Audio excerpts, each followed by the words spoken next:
भरत जी महाराज का एक दृश्य ध्यान से सुनना है, जिसमें ऐसा लग रहा है कि भरत जी या तो स्वयं के प्राणों का उत्सर्ग करेंगे, स्वयं के प्राण का उत्सर्ग करेंगे, अथवा वाक्य बाण से कैकेयी जी को क्षुभित करके उनको निष्प्राण कर देंगे। वाक्य बाण से क्षुभित होकर कैकेयी को निष्प्राण कर देंगे। एक वाक्य बाण होता है ना, ऐसे शब्द बोले जाते हैं माँ बाप से कि माँ बाप फिर कहते हैं अब तो मरना ही ठीक है, अब जिंदा नहीं रहना चाहिए। ये वाक्य बाण का प्रहार है। तो भरत जी वाक्य बाण का प्रहार करते हैं।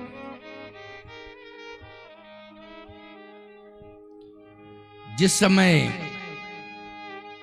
प्रधानमंत्री सुमंत्र जी ने चक्रवर्ती सम्राट महाराज श्री दशरथ को यह समाचार सुनाया कि राम जी वापस नहीं हुए, तो उन्होंने कहा कि अब मैं जिंदा नहीं रहूंगा, अब तो प्राण त्यागना ही पड़ेगा। और उन्होंने 6 बार राम राम कहे राम कहे राम राम कहे राम, तन पर हरि रघुवर विरहे राव गए सुर धाम। प्राण त्याग दिए, 6 बार राम राम कहा। प्यारे दशरथ जी महाराज 14 दिन तक मृतक पड़े रहे अयोध्या में। वाल्मीकि रामायण के अनुसार 14 दिन तक मृतक पड़े रहे। 14 दिन तक शायद है किसी का मृत शरीर पड़ा रहा हो, वो बात अलग है कि अज्ञात शव कोई पड़ा है, नहीं जानकारी हो रही तो महीनों हो जाते हैं, लेकिन एक सम्राट का शव 14 दिन तक पड़ा रहे। क्या कोई विवाद था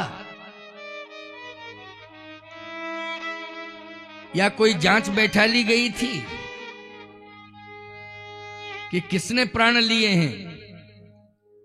दशरथ जी महाराज ने कोई जहरीला पदार्थ नहीं खाया था कि जिसके खाने से उनके प्राण चले गए होंगे। भाई कोई जहरीला पदार्थ खा लेता है तो पोस्टमार्टम होता है, क्या खाया क्या नहीं खाया, कौन सा विषैला तत्व था।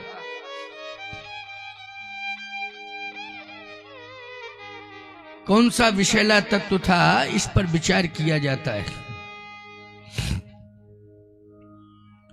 लेकिन दशरथ जी महाराज ने तो राम राम राम राम राम राम 6 बार कहा और प्राण त्याग दिए।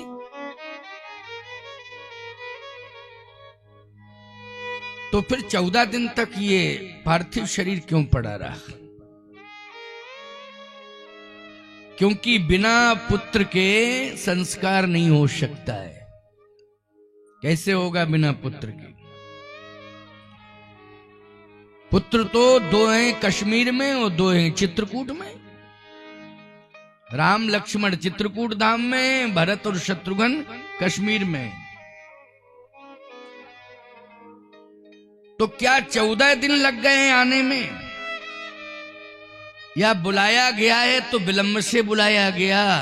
14 दिन कैसे लगे? जो अवधपुर से दूत गए हैं कश्मीर, उनको 6 दिन लग गए जाने में, पहुंचने में 6 दिन लगे हैं। कश्मीर पहुंचने में 6 दिन लगे हैं। घोड़े पर सवार होके गए थे। तो इस प्रकार से 6 दिन जाने में समझ लो तो 6 दिन, आने में समझ लो 6 दूनी 12 दिन। 14 दिन क्यों? प्यारे भरत जी महाराज कश्मीर से रथ में बैठकर आए हैं अयोध्या,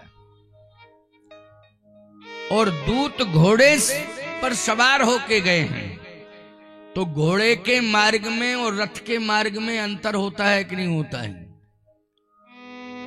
घोड़ा छोटे से रास्ते से जा सकता है और तेज गति से चल के जा सकता है, लेकिन उसी घोड़े को आप किसी रथ में रथ के साथ जोड़ देंगे, किसी घोड़े को, तो ईमानदारी से बताओ एक उसका सारथी का नियंत्रण हो जाएगा कि नहीं हो जाएगा? यद्यपि सवार भी उसके हाथ में भी लगाम होती है, लेकिन चाहे जितना द्रुत गति से घोड़ा चले, लेकिन उसे चौड़े मार्ग की आवश्यकता पड़ेगी, क्योंकि रथ चौड़ा होता है, उसे चौड़ा रास्ता चाहिए। तो चौड़ा रास्ता थोड़ा सा लंबी दूरी बना देता है कि नहीं? इसलिए 2 दिन अधिक हो गए, 8 दिन लगे हैं आने में, 8 और 6 14, इसलिए 14 दिन तक महाराज का पार्थिव शरीर पड़ा रहा। भरत जी महाराज जैसे अयोध्या में प्रवेश करते हैं तो भरत जी के कान में गालियां मिल रही हैं, सभी गालियां दे रहे हैं, षड्यंत्रकारी आ गया। इसी ने कश्मीर से ये सब माहौल बनाया।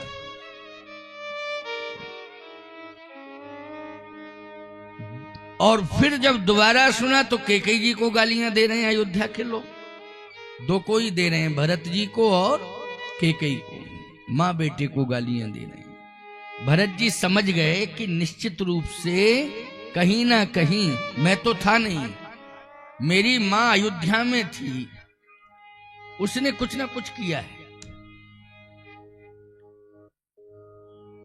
क्योंकि ये गालियां कभी सुनने को नहीं मिलती थी, अयोध्या के लोग कभी गालियां नहीं देते थे, लेकिन जब विशेष परिस्थिति कोई आ जाती है, बर्दाश्त से बाहर कोई बात हो जाती है, तो फिर गाली निकल पड़ती है, बर्दाश्त से बाहर। इसका मतलब है कि कोई ऐसी करनी मेरे माँ के द्वारा हुई है कि माँ को गालियां मिल रही हैं सुनने को, सब मिल दे हैं कैकेयी गाली। भरत जी को गालियां दे रहे हैं, कैकेयी जी को गालियां दे रहे हैं अयोध्यावासी। भरत जी ने कहा कोई विशेष कारण है, मुझे बताया नहीं गया है, समझूंगा क्या कारण है। लेकिन कैकेयी जब भरत जी के सामने आई तो आरती का थाल सजा के आई। भरत जी ने कहा ये बात भी समझ में नहीं आ रही है, कैकेयी को गालियां भी मिल रही हैं सुनने के लिए, और जब मैं आया तो आरती का थाल सजा के आ गई है, आरती उतारना चाहती है, बात कुछ अटपटी है, मेरी समझ से परे। भरत जी ने उसी समय रोक दिया, रुको, समझदार है ना, जो समझदार बेटा होता है वो बुद्धि से काम लेता है, समझदारी से काम लेता है। इसलिए मैं एक बात कहता हूं, आज की संतान परिवार का माहौल बिगाड़ती है, लेकिन त्रेता की संतान परिवार के बिगड़े हुए माहौल को सुधारती है। बोलो कितना अंतर आया है, बहुत अंतर आया है। इसलिए त्रेता की संतान का चरित्र लिखा गया है और उसी का गायन हो रहा है, उसी का वाचन हो रहा है, उसी का चरित्र सुनाया जा रहा है। वो त्रेता की संतान भरत, उनका ही तो चरित्र सुनाया जा रहा है, ग्रंथ बन गया, ग्रंथ बन गया है। सावधान, आज के बच्चे का चरित्र प्रमाण पत्र विद्यालय से निकाला जाता है। बोलो भाई, किसी विद्यालय से उसका चरित्र प्रमाण पत्र लिया जाता है कि नहीं? और यदि उसके बारे में कोई जानकारी करनी पड़ती है तो किसी विद्यालय से ही संपर्क किया जाता है, इसका चरित्र क्या है, अथवा उसका रिकॉर्ड किसी थाने से निकाला जाता है, समीपस्थ थाने से। बोलो भाई, कहीं कोई आपराधिक स्थिति से तो नहीं जुड़ा है, कोई आपराधिक गतिविधियों से तो नहीं जुड़ गया है। विद्यालय में इसका बचपन का क्या कैरेक्टर रहा है। लेकिन मैं कहता हूं कि त्रेता के संतान का चरित्र का प्रमाण पत्र ग्रंथों से निकाला जाता है, ग्रंथ खोल के पढ़े जाते हैं, क्योंकि उन्होंने ग्रंथ बना दिए हैं।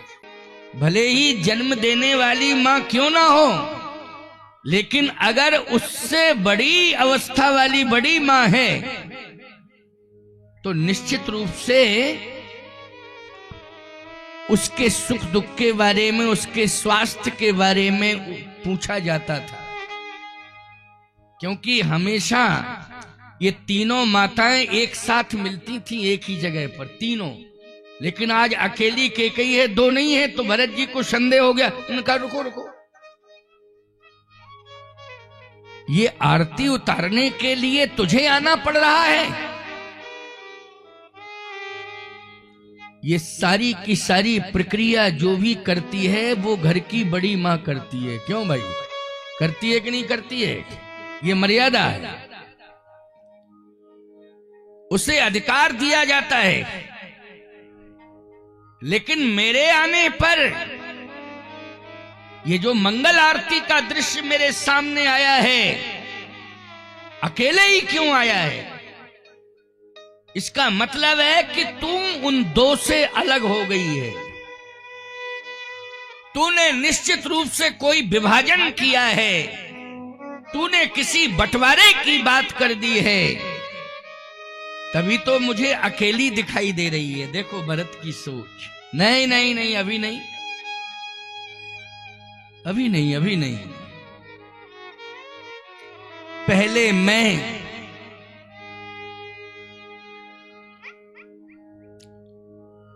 माता पिता की आरती एक साथ उतारूंगा। अब पिता तो है ही नहीं, बोलो भाई, पिता तो है ही नहीं। पहले मैं इसी दीपक से, जो जलते हुए दीप आया है, जो जलता हुआ दीप जिससे आरती तू उतारना चाहती है, इसी दीप से मैं तीनों माताएं और पिताश्री सभी की आरती में उतारूंगा। देखो भाई, ये है विचार। इसको क्या कहते हैं? विचार। पिताजी कहां हैं? दो माताएं कहां हैं? भैया राम कहां हैं? मेरी भावेश्री कहां है? कहां है? इतने में भरत की दृष्टि मांडवी पर पड़ गई। मांडवी रो रही थी। भरत दुखित परिवार निहारा। मांडवी की आंखों में आंसू थे, लेकिन वो पति के पास नहीं आ रही है, प्रणाम नहीं कर रही है। क्यों? क्योंकि उसके ससुर का पार्थिव शरीर पड़ा हुआ है। वो ऐसी कंडीशन में प्रणाम भी नहीं कर सकती है। बोलो भाई, ऐसी कंडीशन में कोई प्रणाम कर सकता है क्या? नहीं। भरत जी ने कहा कि अब और कंफर्म हो गया कि कोई बड़ी घटना घट गई है, क्योंकि ये दूर से देख रही है लेकिन प्रणाम नहीं कर रही है, तो निश्चित रूप से कोई घटना घट गई है। और रो रही है, अधीर होकर के रो रही है, धैर्य तोड़ रही है। इसका मतलब है कि कोई बड़ी घटना घट गई है। भरत दुखित परिवार निहारा। भरत जी ने कहा कि नहीं नहीं नहीं, अब तुम मेरी आंखों से ओझल हो जाओ। भरत जी कौशल्या अंबा की भवन की ओर जा रहे हैं। कौशल्या अंबा का भवन भी सूना पड़ा है। तो सोचा सुमित्रा अंबा के भवन में वो भी सूना पड़ा है, क्योंकि ये दोनों महारानी दशरथ जी महाराज के पार्थिव शरीर के पास है। पार्थिव शरीर के पास क्योंकि जब प्राण छूट जाते हैं तो किसी रूम में शरीर को नहीं रखा जाता है, एक सार्वजनिक स्थान पर बड़े क्षेत्र में रखा जाता है। बोलो, शरीर को भवन महल के बाहर रखा जाता है, वो भी महल के अंदर नहीं रखा जाता है, न किसी कमरे में रखा जाता है। बोलो, यही परंपरा है कि नहीं? ये नियम है। भरत जी महाराज कहते हैं ये तो कौशल्या अंबा बड़ी मां का भवन भी खाली पड़ा हुआ है, सुमित्रा अंबा का भी भवन खाली पड़ा हुआ है। याद रखना, एक सन्नाटा छाया हुआ है।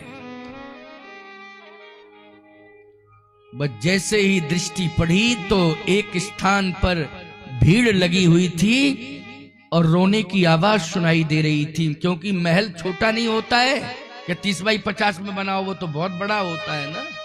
महल छोटा थोड़ी होता है, राजमहल तो बहुत बड़ा होता है। आवाज सुनाई दे रही थी। वहां पर वशिष्ठ जी महाराज भी थे। कौशल्या अम्बा बार बार माथा पटक रही थी, सुमित्रा अम्बा भी माथा पटक रही हैं। वशिष्ठ जी महाराज दूर से ही समझा रहे हैं, धैर्य धारण करो। प्रधानमंत्री सुमंत जी मौन खड़े हुए हैं, किम कर्तव्य विमूढ़ हैं, क्योंकि ऐसा दृश्य सामने है कि कुछ बोलने की हिम्मत नहीं है, हिम्मत नहीं है। सुमंत जी कह रहे हैं, मन ही मन के में आता नहीं अयोध्या तो ठीक था, बीच में ही कहीं झोपड़ी बना करके जंगल में रुक जाता, आता ही नहीं तो ज्यादा अच्छा था। मेरे आने के बाद ही प्राण त्यागे हैं महाराज ने। ये मुझसे भूल हो गई है कि मैं अयोध्या वापस आ गया।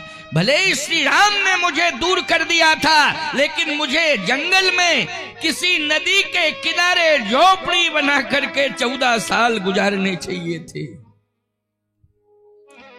लेकिन मेरी भी मति मारी गई और मैं अयोध्या वापस आ गया। मेरे आने के बाद ही प्राण त्यागे हैं महाराज ने, चक्रवर्ती सम्राट ने। मैं दोषी हूं, ये सुमंत जी महाराज कह रहे हैं। समझ रहे हो कथा को कि नहीं? खड़े हुए हैं, किम कर्तव्य मूढ़ हैं, नेत्रों से आंसू गिर रहे हैं। भरत जी ने कहा कि अब कंफर्म हो गया कि बड़ी घटना घट गई। अभी पिताश्री दिखाई नहीं दे रहे हैं, क्योंकि पृथ्वी पर नहीं पड़े हैं, नाव में तेल भरा हुआ है, उसी तेल भरी नाव में महाराज का पार्थिव शरीर डूबा हुआ है। समझ रहे हो कि नहीं? क्योंकि पृथ्वी पर शव पड़ा होता तब तो दिखाई देता, लेकिन नाव में वो भी तेल भरा है, उसमें पार्थिव शरीर डूबा हुआ है। वो भरत जी ने कहा कि ये नाव कैसी रखी है, नाव की ओर बढ़े तो महाराज चक्रवर्ती का पार्थिव शरीर नाव में डूबा हुआ है, उसमें तेल भरी नाव में डूबा हुआ है। भरत जी महाराज क्या कह रहे हैं, इस बात को सुनो। भरत जी ने कहा, अब कंफर्म हो गया कि पिताजी के प्राण निकल गए, कंफर्म हो गया। भरत जी कहते हैं, पिताश्री मैं जानता था कि जो जगत में आया है वो जाएगा, ये तो मैं जानता था, सभी जानते हैं। आया है सो जाएगा, राजा रंक फकीर,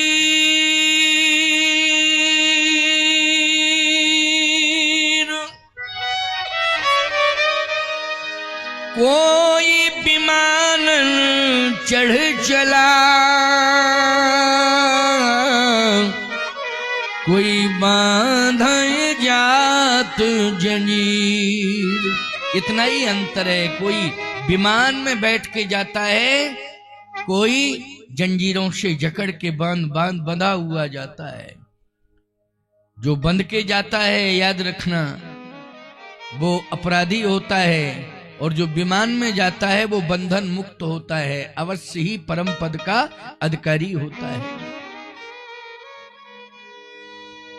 आप निष्प्राण हो गए, लेकिन आपसे मुझे संपत्ति नहीं चाहिए थी। क्या इसलिए आपने मुझे पहले से नहीं बुलाया कि आपको ये विश्वास हो गया था कि मैं संपत्ति ले लेता? नहीं नहीं नहीं, मुझे संपत्ति नहीं चाहिए थी आपसे। वैसे पुत्र चाहता है ना कि पिता के द्वारा हमें संपत्ति मिले, अथवा जितने पुत्र होते हैं वो सब चाहते कि हर पुत्र चाहता मेरा अधिकार मिलना चाहिए। भरत जी ने कहा, लेकिन मैं और मेरे जितने भी भाई हैं तो कर ही सकते थे। क्या? कर्तव्य का पालन करना चाहिए पिता को।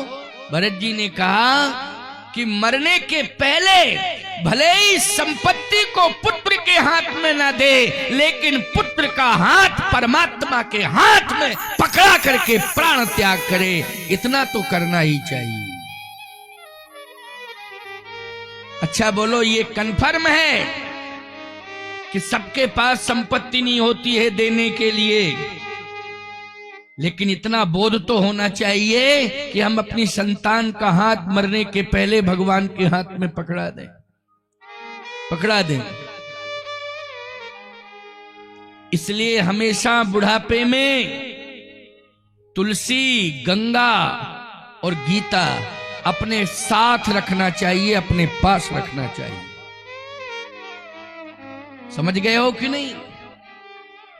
अपने साथ रखना चाहिए, अपने पास रखना चाहिए, क्योंकि तुलसी, गंगा, गीता ये मुक्ति देती हैं।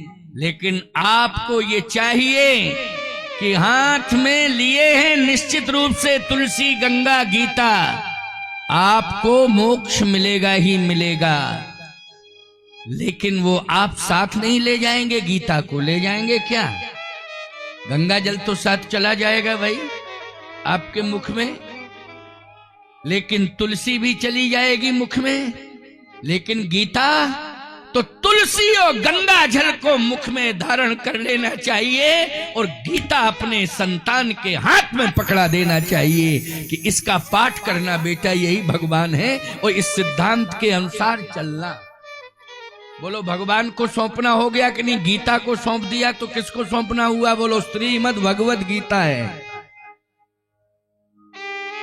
और गीता के सिद्धांत के अनुसार अगर आपकी संतान चल जाएगी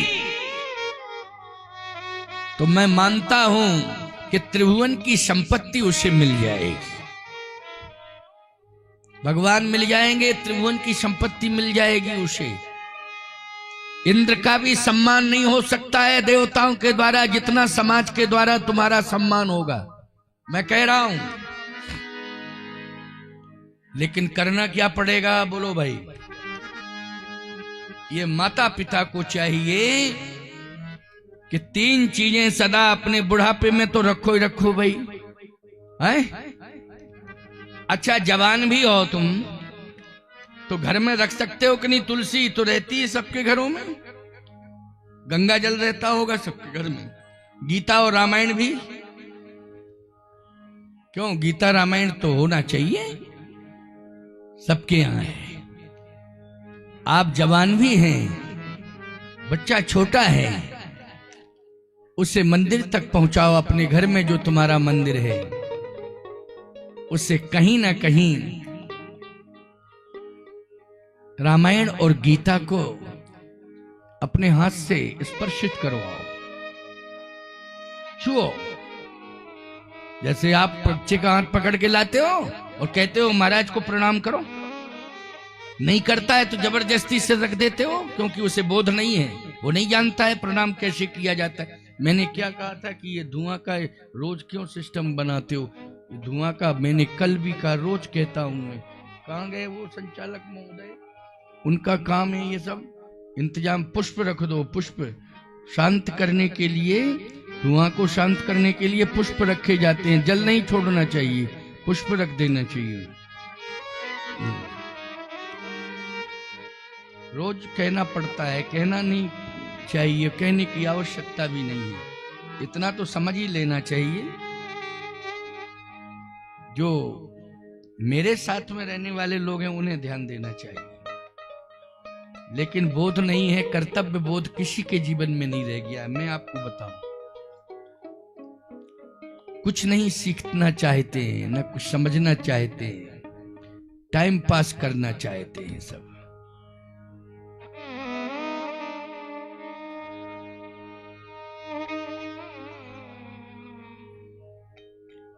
इसलिए सुनो, बहुत अच्छी बात बता रहा हूं। बच्चों को, बेटी हो चाहे बेटा हो, समय से उन्हें स्नान करा दो और एक बार मंदिर में जरूर, वहीं जहां घर में मंदिर है, घर मंदिर में गीता भी हो और रामायण भी हो। समझ रही हो कि नहीं? और बच्चों को स्नान करा के वहां जरूर माथा टिकवा दो, माथा टेकें और ग्रंथ पर मस्तक रखें। उनको जोड़ो सदा, ये जोड़ना है, ग्रंथ से जोड़ना है, भगवान से जोड़ना है। भरत जी ने कहा कि पिताश्री, आप बहुत बड़े विद्वान थे, ज्ञानी थे, लेकिन आज आपने प्राण त्यागे हैं। लेकिन प्राण त्यागने के पहले अपना कर्तव्य पूरा नहीं कर पाया, इसलिए निश्चित रूप से आप कहीं भी गए होंगे, आप पछता रहे होंगे, पश्चाताप की अग्नि में आप झुलस रहे होंगे, कहीं भी गए होंगे आप। और यदि अभी आपका अंतिम संस्कार नहीं हुआ है तो आपकी आत्मा यहीं भ्रमण कर रही है, वो सुन रही होगी आपकी आत्मा जो मैं बोल रहा हूं कि आपसे भूल हो गई है और बहुत बड़ी भूल हुई है। आप पश्चाताप की अग्नि में झुलस रहे होंगे, कहीं भी होंगे, क्योंकि आपको इतना जरूर करना चाहिए था कि मुझे बुला लेते और मेरा हाथ रघुनाथ के हाथ में पकड़ा देते।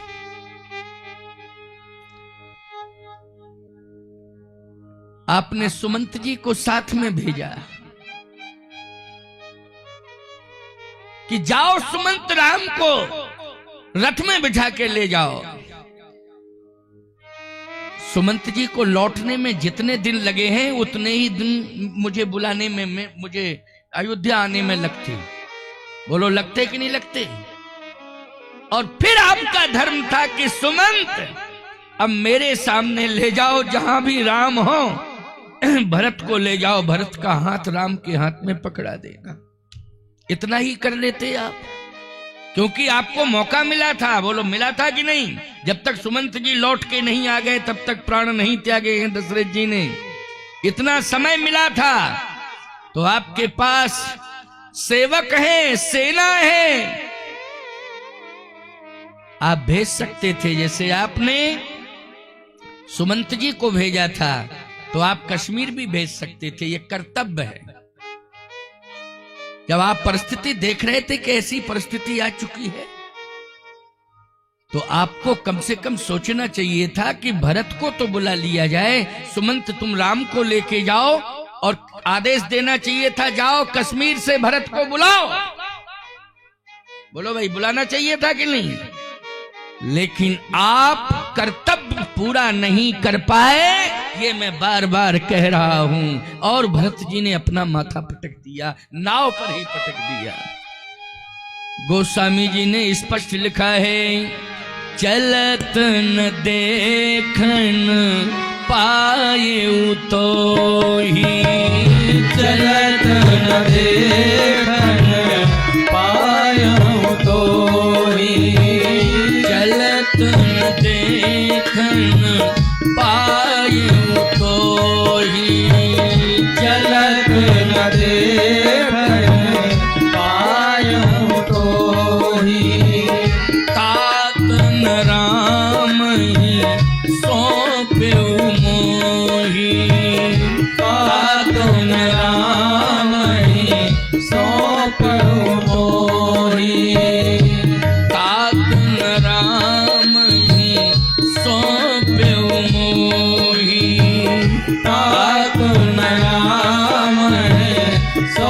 पहु मोही। और जब पता चला कि ये सारा सब कुछ केकई माँ ने किया है तो केकई को धिक्कारने लगे।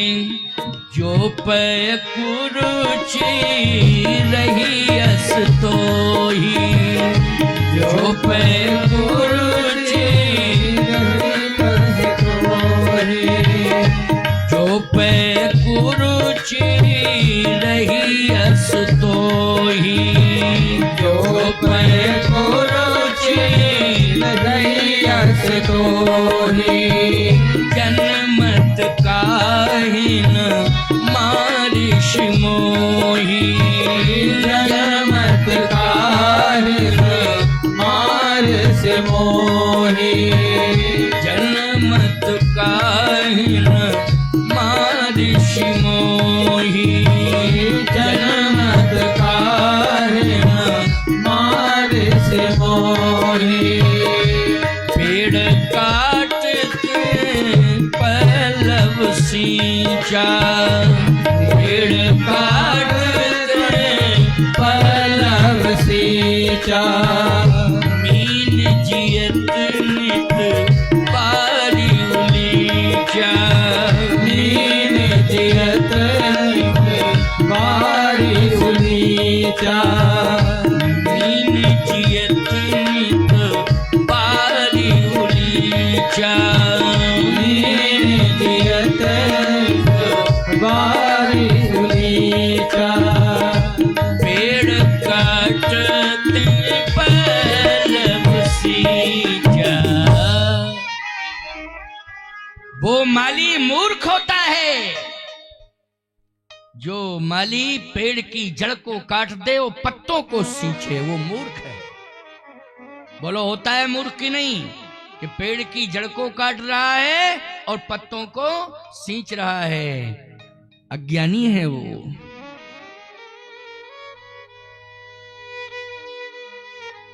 मूल है श्री राम, मैं तो पत्ता हूं। बोलो मूल कौन है?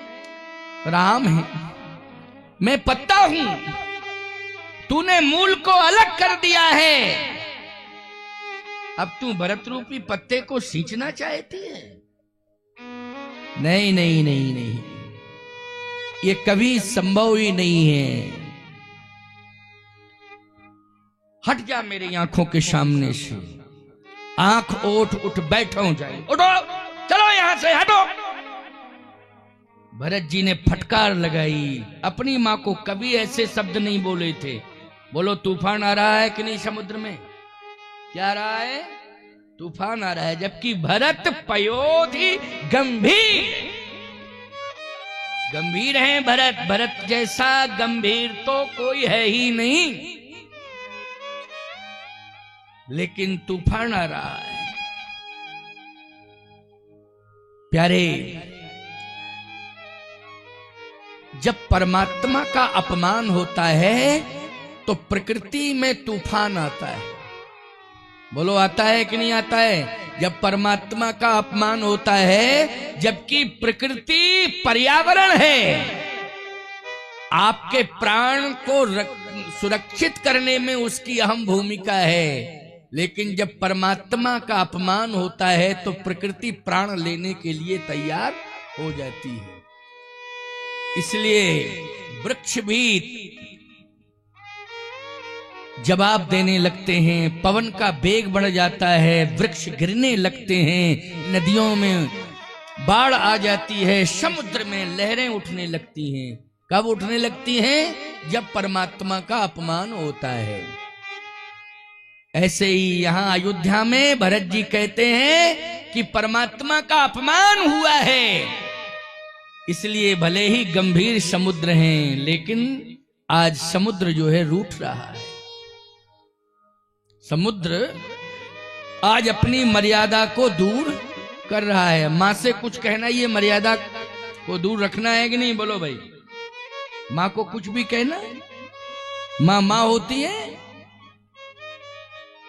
भरत जी ने कहा बस मेरी नजरों के सामने से हट जा।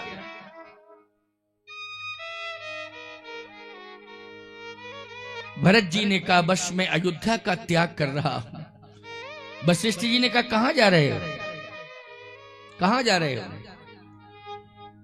एक आंख यही मन माही, ओ प्रात काल चली हो प्रभु पाही। यद्यपि मैं अनभल अपराधी, भई मोहि कारण सकल उपाधि। अरे हुक अनभल कीन न रामा, मैं शिशु सेवक यद्यपि बामा। यद्यपि जन्म कुमातु ते, कुमातु कहा, यद्यपि जन्म कुमातु ते,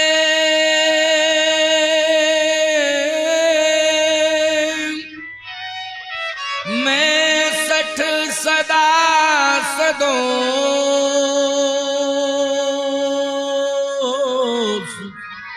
आपन जानिन त्याग है, मोहे रघुबीर भरोस। भरत जी ने कहा कुमार से मेरा जन्म हुआ है, मैं त्याग करता हूं इसका, अयोध्या का भी त्याग करता हूं, और मैं पूरे परिवार का त्याग करता हूं।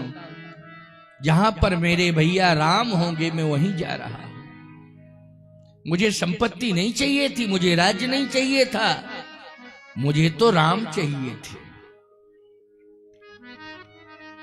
वशिष्ठ जी ने कहा भरत, पिता की अंत्येष्टि कौन करेगा? तुम चले जाओगे, पिता की अंत्येष्टि कौन करेगा? कहे पिता की अंत्येष्टि शत्रुघ्न करेगा, छोटा है, मैं नहीं करूंगा, क्योंकि मैं पापी हूं, अधमी हूं। धर्मात्मा पुत्र के हाथों से अंत्येष्टि होनी चाहिए, मैं तो पापात्मा हूं। मोह समान को पाप निवासु, जहीं लग सिय राम बनवासु। मेरे समान कोई पापी नहीं है, और पापी पुत्र कभी अपने पिता की, अपने मां की अंत्येष्टि न करे।